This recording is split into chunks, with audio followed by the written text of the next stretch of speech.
What I'm planning to do during the next 30 minutes is to give you a very brief introduction on Patria. What is Patria all about? Those who live in Tampere probably know the name, others most likely won't. It's not sort of a household name unless you're planning to buy an armored vehicle or mortar system or something like that. Those are our businesses, including also civilian pilot training, which I will then discuss at the end of my presentation. So Patria is sort of an international company. We are working in the defense security, aviation life cycle business, and also pilot training, both military and civilian. I'm running the civilian pilot training in Helsinki currently, but as mentioned, very soon here in Tampere. As a company, we are a little bit bigger than middle-sized companies, about 3,000 people working for Patria altogether. Our turnover is about €500 million per year, and the owners are government of Finland, the majority owner, which will always be the majority owner because of the nature of our business, and Kongsberg, a new Norwegian owner since a few months back this year, 49.9%. Patria is not just a fairly large company, we are also a very old company since 1921, and if you consider that the first business that we were doing was related to airplanes in 1921, and remember when the first flight was flown in the world, then you could say that Finland was quite advanced in the early days of aviation. And I put the red arrows there to point out some issues which are relating to aviation. Patria has been always very keen on working with the Finnish Air Force. We have assembled most of the airplanes that Finnish Air Force is flying and also maintaining those, including the Saabs, the Vinca trainer airplane, which is on the right-hand side corner, upper right-hand side corner, is also Patria design. We built those airplanes by ourselves. Hawks came in 1980, military trainers. 1996, big thing happened, the FA-18 Hornets arrived in Finland. We assembled those and still do the maintenance for them and for the Air Force. 2001, the NATO helicopter NH-90 arrived, again assembly in Halli near Tampere.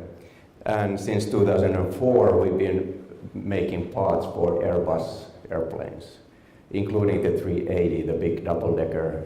We do all the wing spoilers for that airplane.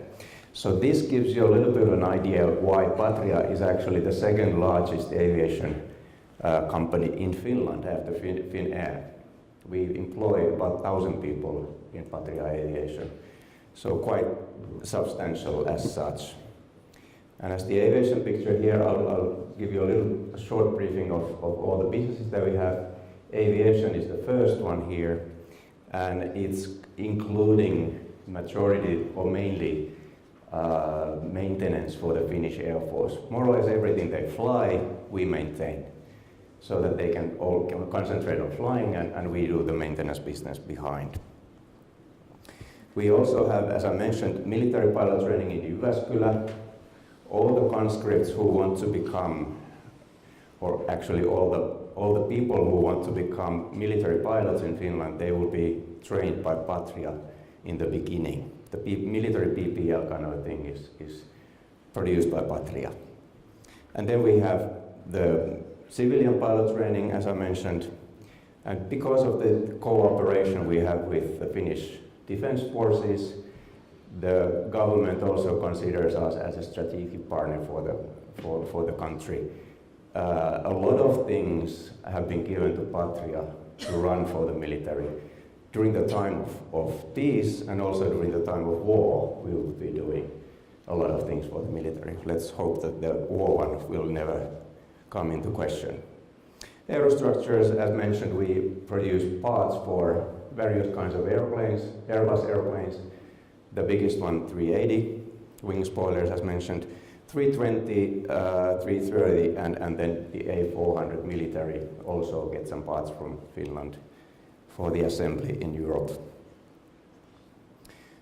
Land one, the business is concentrating around this vehicle here, 8x8 armored modular vehicle, A&V as we call it, a world success in its class, something that we are really proud of. We have been selling those from South Africa to Sweden and many countries in between, so very successful product in its class. You can use this as a troop carrier or a weapon base, movable weapon base. You can equip it in many different ways. Systems is another business which is not very well known in Finland, but Patria is actually one of the largest software companies in Finland because of the nature of the business, military of course. We don't talk about that too much, but we produce a lot of software which is concentrating on situational awareness and that sort of military command systems. Again, not one of the things that you can go and buy from internet or so. Couple of companies then at the end, Millog and Nammo. Millog is being the, as you can see from the name, military logistic company. We are part owners in this one that runs the military logistic systems for the defense forces. And Nammo is concentrating on production of ammunitions of all sorts, very small ones until the very big ones. So there is a huge variety of ammunitions that are being produced. This is a cooperation with Norwegian Kongsberg, 50-50%. And finally, the thing that we are here to discuss, Patria pilot training and our MPL program, which we are about to bring to Tampere. MPL stands for Multi-Crew Pilot License. So this is a license type of its own. It's a fairly new type of training as well. 2007 was the first launch of this program in Germany. And we consider this program, why we started it, we consider it a new kind of modern way of training for modern airplanes that we fly today. If we take a look at the airplanes 50 years ago, this is a DC-3 Dakota, fairly complex looking, fairly simple as well if you compare to today's airplanes, but messy, I would say at least, from the cockpit side. From these days, before MPL training started, the pilot training itself didn't really develop that much. It was more or less all the time based on same systems and requirements, slightly modified during the years, but basically all the time the same. And today we're flying airplanes which look like this, and you can see the difference. If you train for this and this with the actual same way, then the result may not be the best one anymore. So MPL concentrates on systems management, complicated system management, also of course for the flying itself, but in today's airplanes you need to know how to control the airplane so that you don't need to be asking what is it doing again. You need to know what it is doing and how you make it do what you want. So this is one of the basic issues of MPL.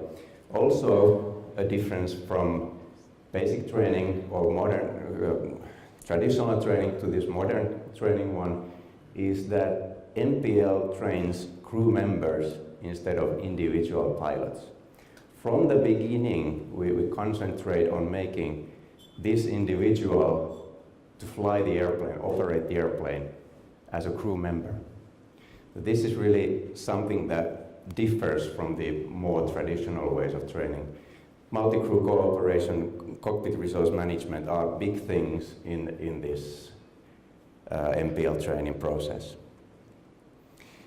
Some things that are, when people talk about MPL, what is MPL and what is it not? Some things that I want to emphasize.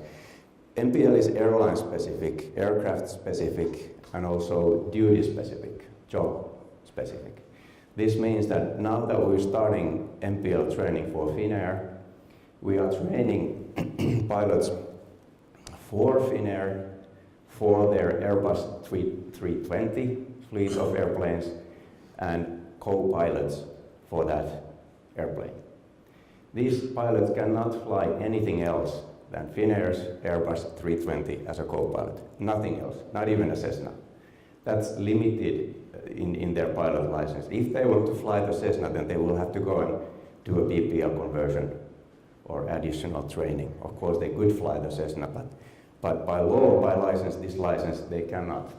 This is a sign of professionalism in what is behind the MPL idea. It's not made for everyday flyers, recreational flyers. It is made for professionals.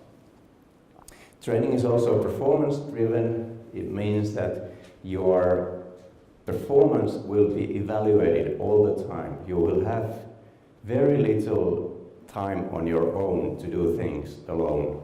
You will be supervised, and the way you develop will then take you forward. If you have stagnated somewhere, then you will receive more training until you get further forward again in your skill level. Supervision is very important, and in a real life situation with MPL training, more than 50% of the flight hours that they fly, which is 250 in total, are in Airbus cockpit. So if you think that you're going to fly an Airbus, you will get 150 hours roughly in the cockpit of Airbus, your training. Then when you go and fly your first actual flight in the Airbus, you already know your office much better than during the traditional way of training. This doesn't mean, of course, that MPL would be something that completely wipes out the traditional way of training. This complements those ways. I mean, we know by history that current training is a very high level of safety and quality. There's no problem with that, but MPL takes into consideration the changes in the airplanes and changes in the world much better than the earlier ones. Comprehensive is MPL as well. There are certain things that are not given in the traditional training. Threat and error management is one of them. Upset recovery training is another one. So these are mandatory issues in MPL. And what is MPL not? This is quite important to understand. Once we went out with Finnair that this training will be started, it was in one of the news channels who broadcasted a clip. We received a lot of attention, of course, and a lot of people were contacting us, and the news channel itself, they were saying that this is a quick way of to become a pilot. And that's completely wrong, of course, but the people in the media, they only listen that, okay, this takes 18 months, this training, so that's very quick, isn't it? Well, in principle, it is quick, but it's not exceptionally quick. So I wouldn't say that this is a fast way or faster way, and definitely not a cheaper way, because instead of flying around in an airplane, we fly in a very expensive simulators with very expensive instructors. So that actually takes the cost factor into a different kind of an angle here. Quality of training is the one that is costing here some money. This is also not any kind of a shortcut to airlines. Airlines will have to select the people that they will send to training, like Finnair is doing for us. They select the people and they also employ them afterwards. So this is important, and it comes with the MPL idea that you will have to get a job. As you remember, it's an airline-specific training. If the airline is not giving you a job, why bother? You can't fly for any airline as such. And it's not for self-sponsored individuals either. So the airline here is again the key. You have to be selected by the airline before you can join to this training. A couple of views on training, which are quite interesting. Europe versus USA, EASA versus FAA. In Europe, I'm happy to say that quality of training seems to be more interesting for people than the hours of training or hours of flight time that you have done. I would very strongly argue that 250 hours of supervised high-quality training in high-quality simulation environment is much better than traditional training for 250 hours and then another 1,250 hours flying around doing whatever you feel like doing and then maybe getting a job with an airline. This prepares you, MPL prepares you for the airlines much better than the American way of doing things, where they require 1,500 hours. This requirement also keeps a lot of people away from aviation careers. Nobody wants to pay for their training $100,000, for example, fly 250 hours and then wonder, how do I get 1,250 hours more before I can go to the airlines and then get paid $25,000 a year for that job. That's really a bad combination, and we see the effects already. US airlines in America have started to feel the lack of pilots on the continent. That's actually right now, that's global thing happening. Asia is lacking pilots, Europe is lacking pilots, even Finland is lacking pilots now, which is exceptional. 7 years of very quiet times were behind us now. Quickly, let's go through the phases of MPL. We have 4 different phases. The training has been divided into 4 different phases. A lot of details that I have there, you don't need to memorize those, but just to give you an idea, the phase 1 is teaching you how to fly, learning to fly. A small basic airplane, trainer airplane, then upgrading to a twin-engine airplane in our program, so that you get the feeling of flying a real airplane, about 80 hours, 85 hours. You get the feeling of ATC environment, real ATC environment. You get to fly alone as well, so you get the feeling how it is to make decisions. Pilots are professional decision makers, so they have to be ready for that as well. So basically, everything that is included in a standard PPL training comes along in the beginning of the MPL training. After that, you jump into the phase 2, which is already simulation-based. And today is actually a very exciting day for Patria. We are receiving, as we speak, or as I speak, a simulator, fixed-base simulator, which is now under installation at Malmö Airport, and it will move later on then to Tampere Airport. It looks exactly like this one, real Airbus cockpit inside. In this simulator, students will learn how to fly instruments, so that you don't have references to the ground or horizon. You're inside the cloud. You need to control the airplane by your instruments. And they already start learning the way of handling of the Airbus, the systems, and also, as you remember, the crew operation is all the time very important and present. Phase 3 will be in a full flight simulator, which is provided by Finnair Flight Academy. 44 hours in this one, learning how to fly multi-engine airplanes, learning how to fly jets. And this is also the beginning of their type rating training, which will be then completed in phase 4, how to operate an Airbus 320. And I'm writing this now exactly that way, how to operate an Airbus 320. You don't need to actually learn how to fly that airplane anymore. You already know how to fly that airplane, but you need to know the systems, how that airplane actually works, so that you understand it profoundly, how to control the airplane. At the end, 12 landings in Finnair's own Airbus 320, real airplane landings, and then your training has been more or less completed. All this will be happening here in Tampere at an airport near you in 2017. which is then in a few months' time actually. We will be moving here in January, and we will settle with good cooperation with Finavia to temporary basis before our own building will be completed in April, mid-April 2017. Then we move in there and start our operations with complete operation base over there. Very interesting things going on, of course. Now we have a new program going on. We have a new big customer, Finnair, starting here. New building, new environment. More or less everything is new.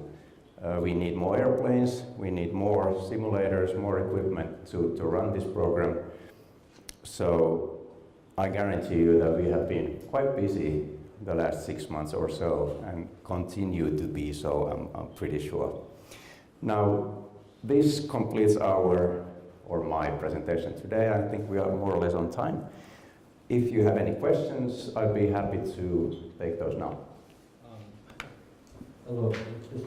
Believe it or not, I'm a former vice president of sales for Airbus. I have some good Airbus pilot training. I don't know if you want to hear it. Carlos, is this the program you're going in? This is one of your inaugural students right here. Hello. Welcome. Good luck. It will be fun. Okay, yeah. My current chief pilot says Airbus training is push the button and get the banana. But you have to learn to push the right button at the right time. Are there any questions?